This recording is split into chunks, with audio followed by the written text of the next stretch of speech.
আমি বিশেষ করি যে ভবিষ্যতে ইউনূস সাহেব আরো ভালো কিছু আলোচনা করবেন, ভালো রেজাল্ট আমাদের দেবেন।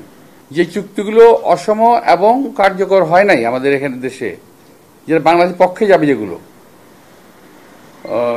যেমন ফারাক্কা বার্তা চালু করা, তিস্তার বাঁধ চালু করা, এগুলো অত্যন্ত প্রয়োজনীয়।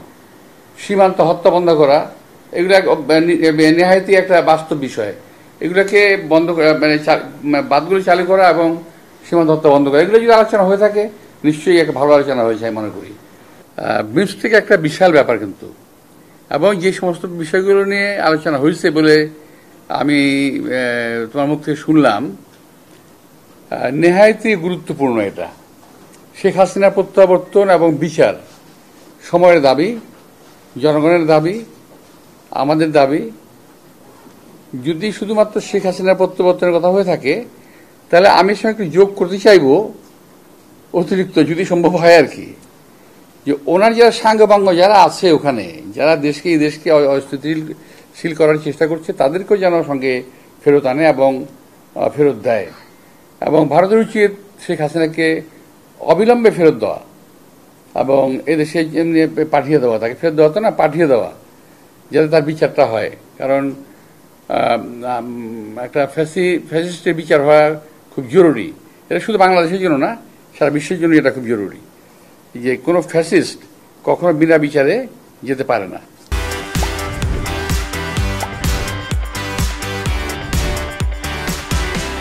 তো যদি এটা হয়ে থাকে, আমি যে সমস্ত পয়েন্টে যেগুলো কথা হচ্ছে, যেগুলা তিস্তা নিয়ে কথা হচ্ছে, তিস্তা তো এটা নিয়ে আমি তো মনে করি কথা বলার প্রয়োজন নাই।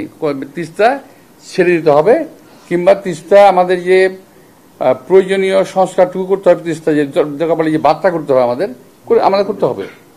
এখানে তিস্তা ফারাক্কা নিয়ে কোনো ছাড় যদি বাংলাদেশ দেয় তাহলে কিন্তু এখন যে আমাদের অবস্থান এবং যে অবস্থা, দেশের মানুষের যে মানসিক অবস্থা, আমাদের অর্থনৈতিক অবস্থা যাই থাকুক না কেন, মানসিক অবস্থা বাংলাদেশের মানুষের অত্যন্ত শক্ত এবং শক্তিশালী একটা অবস্থানে আমরা এখন আছি। এই অবস্থায় আমাদের ভারতের সঙ্গে যে চুক্তিগুলো, অসম চুক্তিগুলো হয়েছে, সেগুলো যেমন বাতিল করা দরকার, তেমনি যে চুক্তিগুলো অসম এবং কার্যকর হয় নাই আমাদের এখানে দেশে, যেটা বাংলাদেশের পক্ষে যাবে, যেগুলো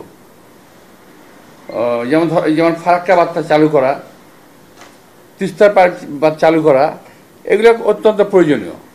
সীমান্ত হত্যা বন্ধ করা, এগুলো নেহায়তি একটা বাস্তব বিষয়। এগুলোকে বন্ধ করা, বাঁধগুলো চালু করা এবং সীমান্ত হত্যা বন্ধ করা, এগুলো যদি আলোচনা হয়ে থাকে নিশ্চয়ই একটা ভালো আলোচনা হয়েছে আমি মনে করি। এবং আমি বিশেষ করি যে ভবিষ্যতে ইউনূস সাহেব আরো ভালো কিছু আলোচনা করবেন, ভালো রেজাল্ট আমাদের দেবেন।